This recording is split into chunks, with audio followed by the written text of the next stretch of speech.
Hello, my name is Sabne Raznik, and you have found the channel here on YouTube where I do what I call mini readings, which is usually just one poem, my work sometimes, usually that of somebody else's. I like to share work from all around the world here on my YouTube channel, usually in the English language because that's the language I'm most familiar with. But if you find a poem on here that you particularly like and you are able to read it in its original language, I encourage you to do that, because poetry in translation is totally different creature than poetry in its original language. Although we're very thankful for poetry in translation, because if we didn't have that, then we wouldn't be able to read poetry from all over the world. And I, for one, am a huge fan of world poetry, as I am of world cultures and other languages and the whole gamut, We're all one huge, large family. And very different from one another, but it's beautiful. And just the whole poetry, for me, I have a couple different definitions of poetry, but one of my definitions of poetry is that it is the history of emotion, of human emotion, is basically what it is. Because you can learn history from a history book, sort of, kind of, because history is kind of written by the victors, so it's got a slant always. But you want to learn about the emotional history of humankind. That's poetry. Well, do you just want to learn about the emotional history of your region, or of your country, or of the victors in your country, the people who are ruling at the moment? Or do you want to know the emotional history of everyone? That's what this channel is about. Now, of course, I'm just one person, and this is one channel in a great big world, so I'm nowhere near accomplishing my goal. But you will find poems from all over the world here, and a great many of them I have read by permission of the author, a poet. But that's why I've never monetized this channel, is that so that I could share other poets' work without violating their copyright. Because I want to share the joy of poetry, and I don't want to violate anybody's copyright, but at the same time, I do want to be able to share the joy of poetry from all over the world, and all different cultures and things like that. So yeah, I just never monetized the channel so that I could do that, right? Well, today I am sharing a poem that I got permission to share. The poet's name is Scott Ferry. He lives in the state of Washington in the United States, in Seattle, I think. Oh, Seattle is a beautiful city if you've ever been there. I got to spend a few days there in 2011, I think, and I enjoyed it very much. It just so happened that U2, my favorite band, I know they're very polarizing, so if there are those of you out there who are suddenly hating me now, that's okay, I get it. But anyway, they happened to be in town at the same time, and I didn't have tickets to the show, but my hotel was close enough that I could hear it from my hotel that night. But that was pretty cool too, because it was totally a coincidence. I didn't plan it. I just, we showed up there on our little trip, and they happened to be there at the same time. That was pretty cool. And of course, everybody then in the hotel were also U2 fans, wearing their U2 shirts, because they were there for the show, and we were there just to enjoy the town, and that made it extra nice. But Seattle it's pretty, or in 2011, because cities change, but in 2011 when I was there, it was a pretty laid-back place, very artsy, which is just my vibe, and it very much profiting, although I'm not sure if I would use that word, but off of the grunge scene that developed there in the 90s and all of that. So very much like the exciting place to be for the arts in the US in 2011, and it was fun to be there for a few days and to enjoy the taste of the local culture. But anyway, Scott Ferry is from Seattle. He's living there now. And he is a phenomenal poet. This is his second book that I've read so far, and I like this one better than the first one I read. I reviewed the first one on my blog, which is called, my blog is called, what is my blog called? I'm drawing a blank. Hang on, I'll get it. It's a line from one of my poems. Muted Blue Star Muses, that's what it's called. And it's on Blogger. Anyway, so in the book, his first book, well, it's not the first book that he's ever written, but it's the first book of his that I read, and I reviewed it. It was like what was it called? Something about long blades of days ahead, something like that. I reviewed that on my blog. This one, Every Imaginary Arrow, I don't know if you can see that because it's a dark cover and it's glossy. So yeah, but it's called Each Imaginary Arrow is this collection, and I like this one better than the first one I read. Sometimes he can turn a really surprising phrase on its head, which is what I'm always looking for, you know.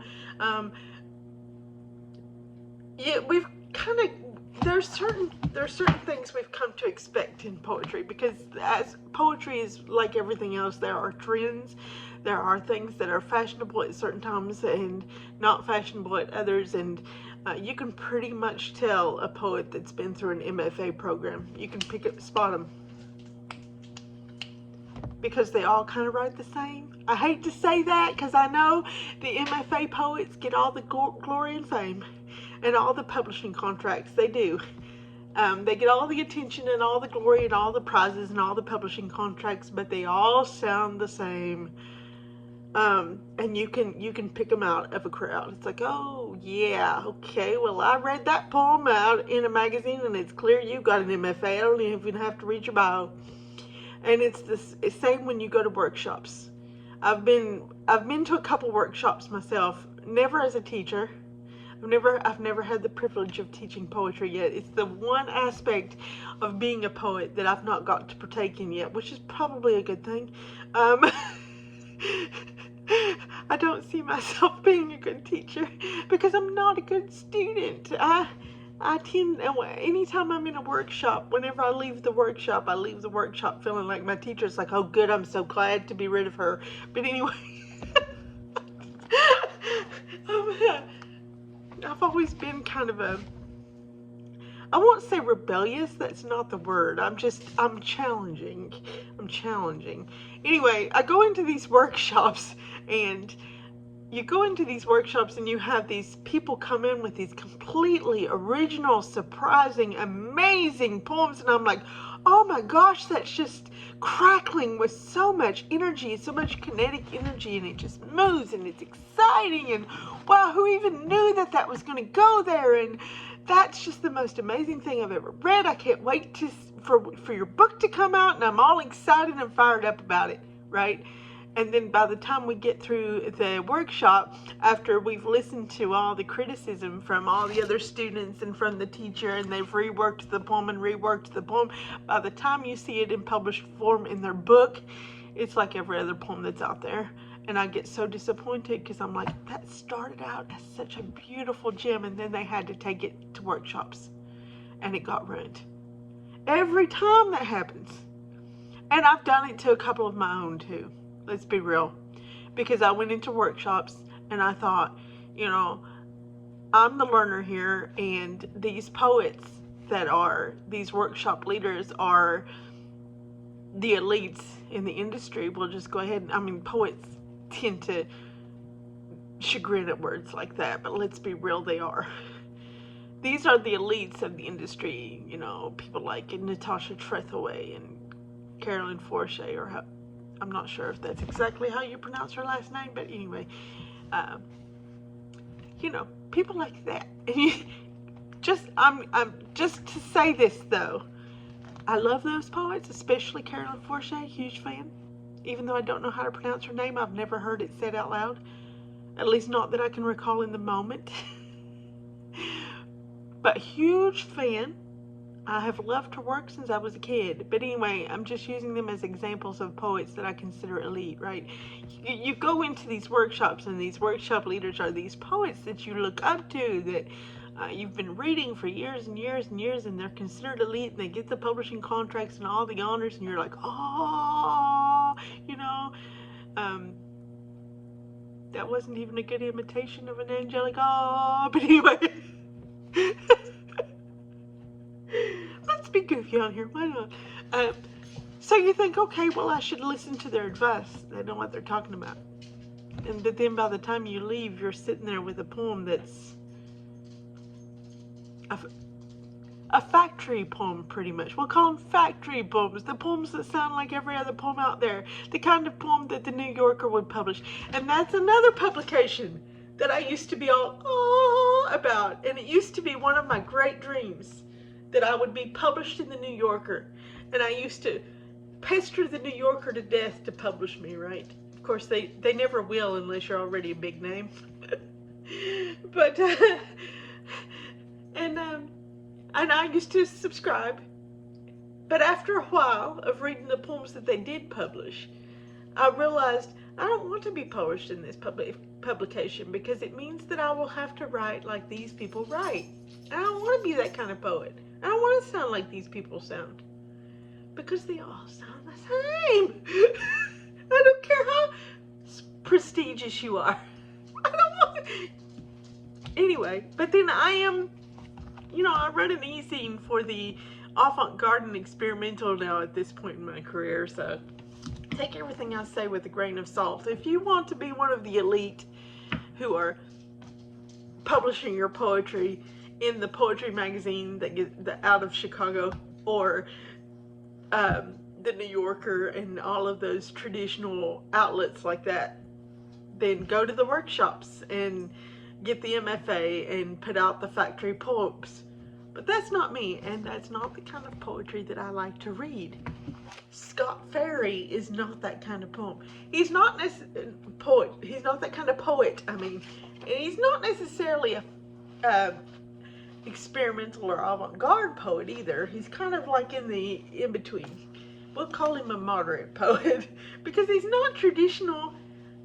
It would kind of sound odd to people like T.S. Eliot and Ezra Pound for us to call anybody writing anything similar to free verse a traditional poet, because to them that was the avant-garde and the experimental. But now it's like 100 plus years on, and that is the tradition now.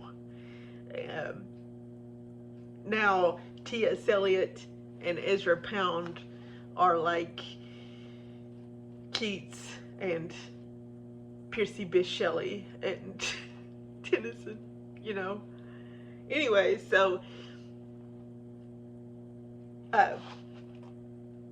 we'll call him the moderate. Scott Ferry among the moderate poets, because and I would consider myself a moderate poet too, not necessarily traditional with in this modern day sense of the word, with the free verse, where writing the factory MFA workshop poems, but not really flat out avant-garde experimental either, in the way that some people are. Like Vladimir Bilic. I've never heard his name pronounced either. I've just read it. He's a Ukrainian poet that we have published in Avant Appalachia before. He does what's called vispo, which is poetry, but it's visual. So it's like art, but it's poetry. Just try to wrap your head around that. Stuff like that, that is the avant-garde and experimental now that's really breaking the boundaries, right? So people like Scott Ferry and me are really more kind of like on the moderate end, where we're breaking the boundaries. We're not writing the traditional MFA workshopped factory New Yorker poetry magazine stuff, but we're not like making poetry out of computer code and stuff like that either. Although I'm fully in support of that, and I do publish it when it lands in the submission piles of Avant Appalachia. I just don't write it myself, right? I'm somewhere in the middle. Although some of my poetry is kind of out there, but I'm more in the moderate end, and so is Scott Ferry. The poem I'm going to read of his today from this collection, Each Imaginary Arrow, which for some reason is hard for my mouth to say. I have cerebral palsy, so sometimes my mouth doesn't always cooperate, and the words don't always come out. I think that's what the problem I have with that title. Each imaginary arrow. I have to slow down and be deliberate. Anyway, it came out this year, I believe. Yes, 2023, from Impspired Press, and I will put all that in the description box so that you can find it if you want to buy it. This is called Some Days. The wind is strong, but the trees barely move. Other days the wind is light, but the trees sway. And I don't know which is more holy, to stand resolute amidst the chaff and roil, or to dance ebullient with sleeping gods. It doesn't sound very experimental either when you read it like that, does it? It looks more interesting on the page than it did coming out of my mouth. But what really got me when I read it was that I have a thing with trees. I don't know if y'all have picked up on this yet in this channel, or by reading my own work, but I have a thing with trees. I just do. I live in Appalachia, Central Appalachia, and there are a lot of trees here. Not nearly as much as there used to be before they introduced mountaintop removal, locally known as strip mining. But there's still a lot of trees, and none of, there's no virgin forest left, none. They're trying to rebuild something that looks like a virgin forest around the Breaks Park, which is where I live. The Breaks Park is considered the Grand Canyon of the South on the Kentucky-Virginia border. Encourage you to come. In fact, October, which is when I'm filming this, I don't know when I'm going to put it on Facebook, but that's when I'm filming this, is peak whitewater season. They released John Flanagan Dam. They released the Russell Fork River, and it's peak whitewater season, and people come from all over the world because it's world-class rapids. So, but I encourage you to wear a wetsuit because that river is cold in the summer. In the cooler months like now, especially in the middle of the winter, if you were to get in it without a wetsuit, it has been known to kill people. It gets so cold. But yeah, people come from all over the world because it's such awesome rapids, right? Especially when they release the dam in October. So, but yeah, they are in the process of, they have been protecting the trees in the Breaks Park for, I'd say, at least 30 years now, at least, maybe 40. And the plan is that over time, they will be able to look the way the virgin forest looked here whenever the Europeans came and started logging. Because this was where I'm living now. See, I'm Cherokee on my mother's side, and on my father's side, I come from, I'm actually a descendant of Ivar the Boneless. Yeah. I'm still coming to terms with that. But anyway, on my mother's side, I come from the Cherokee, and the Cherokee have a very large homeland, very large, like parts of both Carolinas and Georgia and Alabama, almost all of Tennessee, almost all of Kentucky, Virginia, West Virginia, huge area, but they didn't live in all of it. The area that I'm living in now, which is where my ancestors have been living for, at least since removal, I think they came here to avoid removal, to hide from removal. originally the Cherokees didn't live here. These were the sacred hunting grounds. You came here to hunt. You did not live here.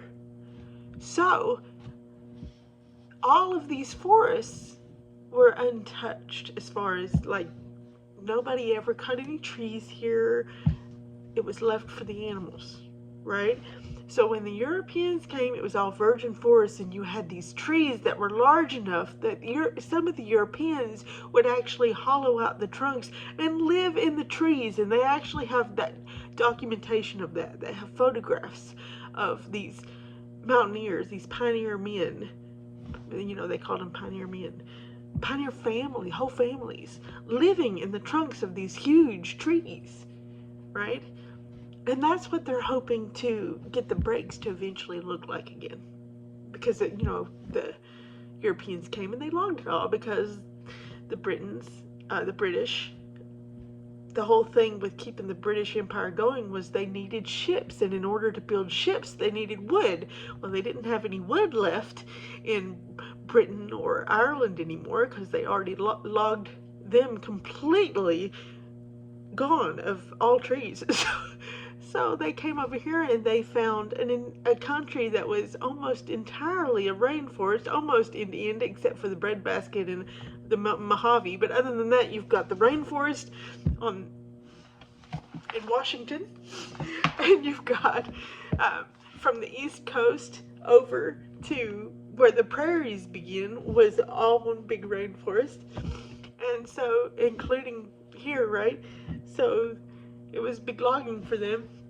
So they cut all that down, and I think it was in the 70s when the government came in and bought out all the people that were living in the Breaks area, because those people are still alive, and they would, you know, they owned that land there. I put it in quotes because to the Cherokee people, land was not owned.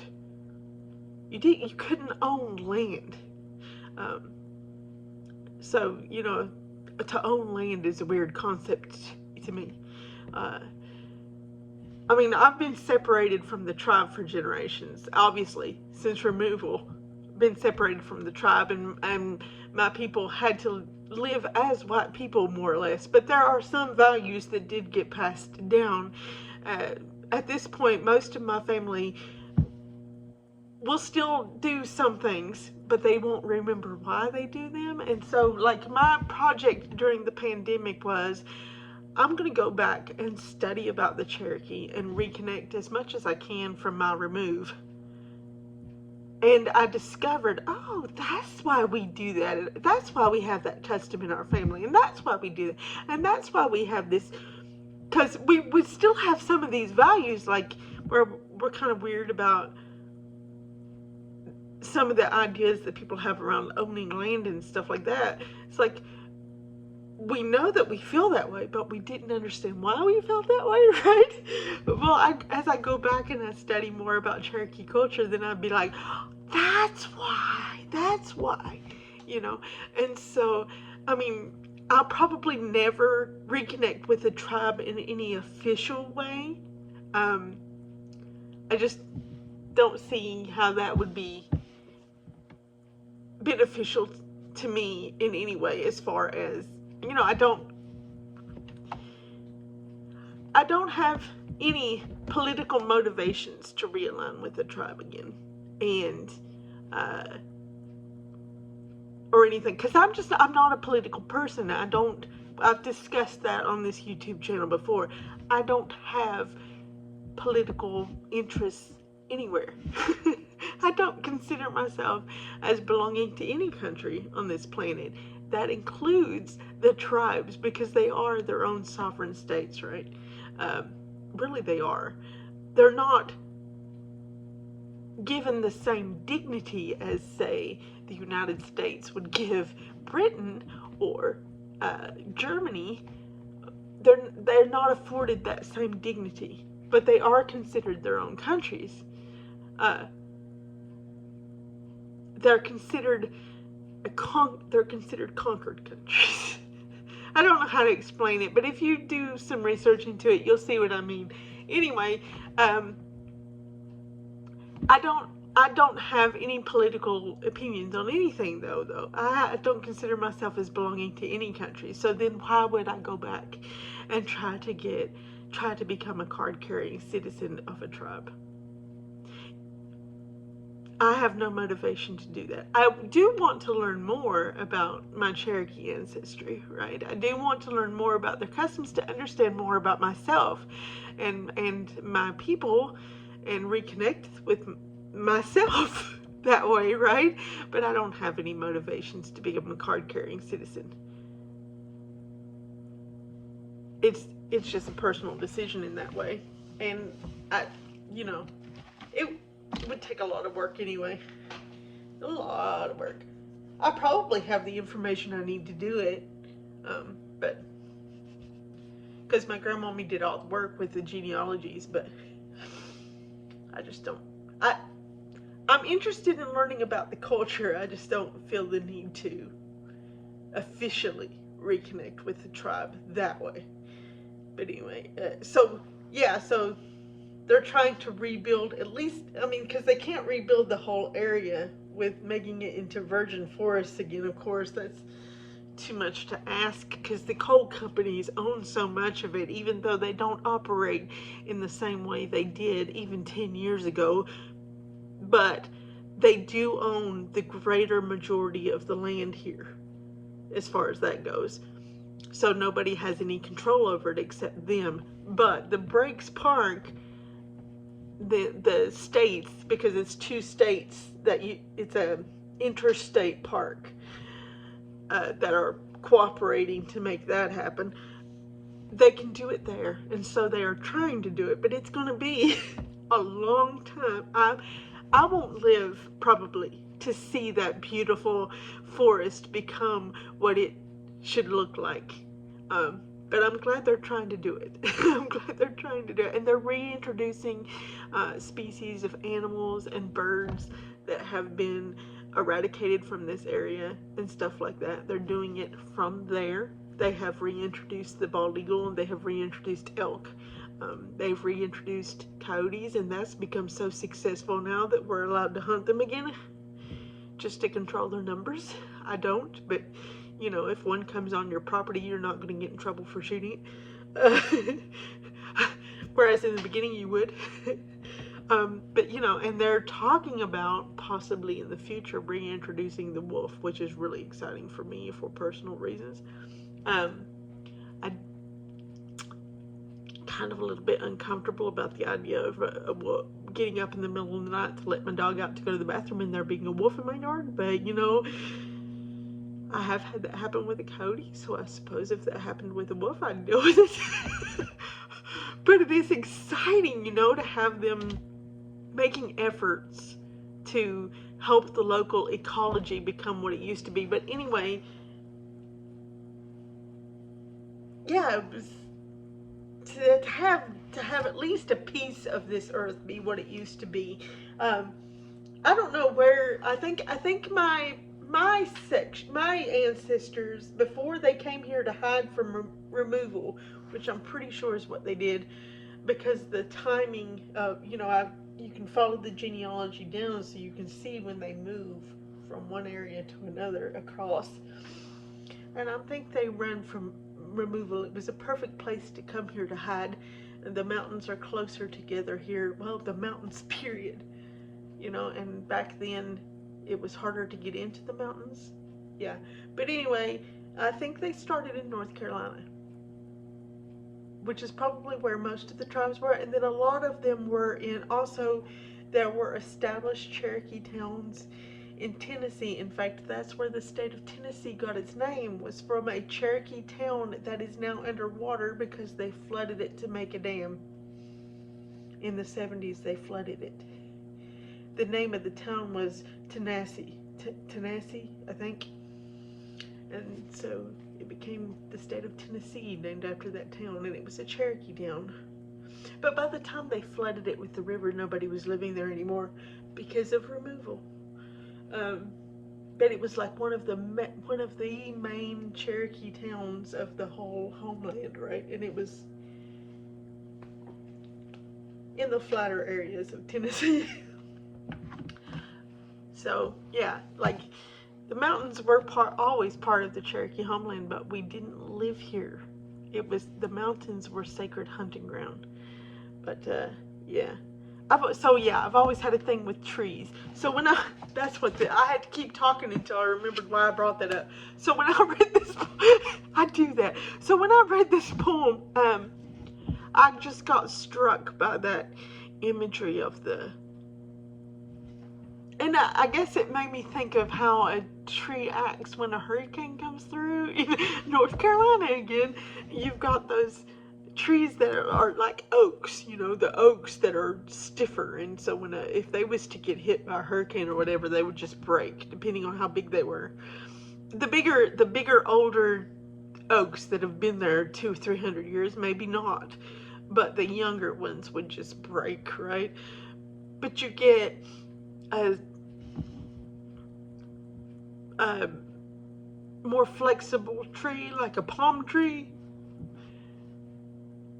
and those hurricanes come through, and you've seen them on the news, I'm sure, and those palm trees literally just lay over on the side, and they lay down on the concrete on the ground when the hurricane comes through, and then whenever the eye comes, whoop, and they're back up again, and then the next side of the hurricane comes through, whoop, down on the ground, and then the hurricane's over, whoop, they're fine.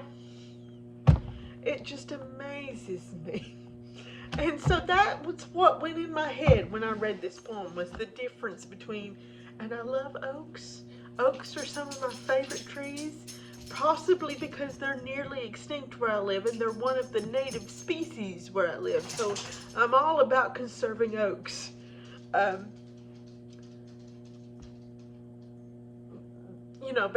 as I was reading this poem, I thought about the difference between a strong, sturdy oak in central Appalachia and how it would react to a storm as strong as a hurricane. Snap, gone, dead. And a palm tree, and how it reacts to a hurricane. Whoop! And that also illustrates the importance of the right trees being in the right environment. You plant an oak on a beach, it'll die. You need to have palm trees on a beach because they can handle the storms, right? Ecologies are important. Having native species where they need to be in the native areas, that is important. But anyway, yeah, this poem just brought all that to mind. And I'm pretty sure that he wasn't thinking about ecologies and all of that, but he was thinking about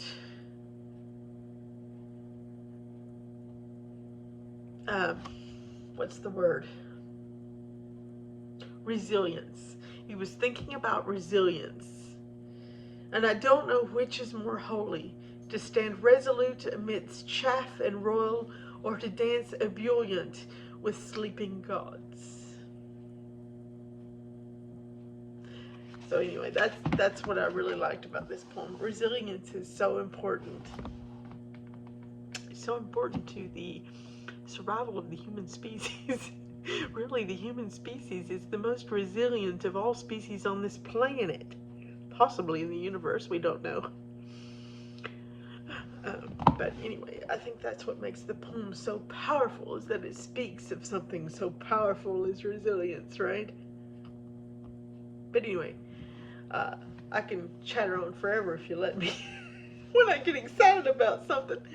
I hope you enjoyed that poem, and I am going to try to upload here on YouTube on a more regular basis, at least once a month. I haven't been uploading on a schedule. Hi, baby. This is my dog, Joey. Hi, baby. She might want to go inside. Yeah, she recognized that even with me just mouthing it. Soon.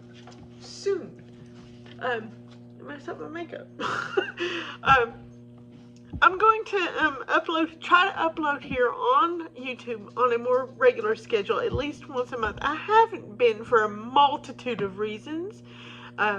having to do with my health and just life circumstances and all that. But I am going to try to do that more often. But that's really mostly why I encourage people to like and subscribe, is just that way you'll know when I upload, because you'll get the notification.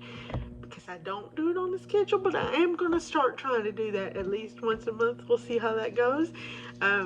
Just keep a watch here for future videos, and we'll see what happens. Yeah, because that's my plan.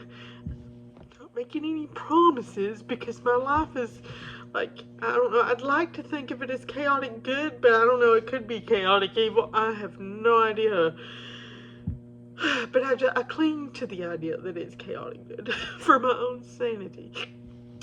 But I'm going to try my best.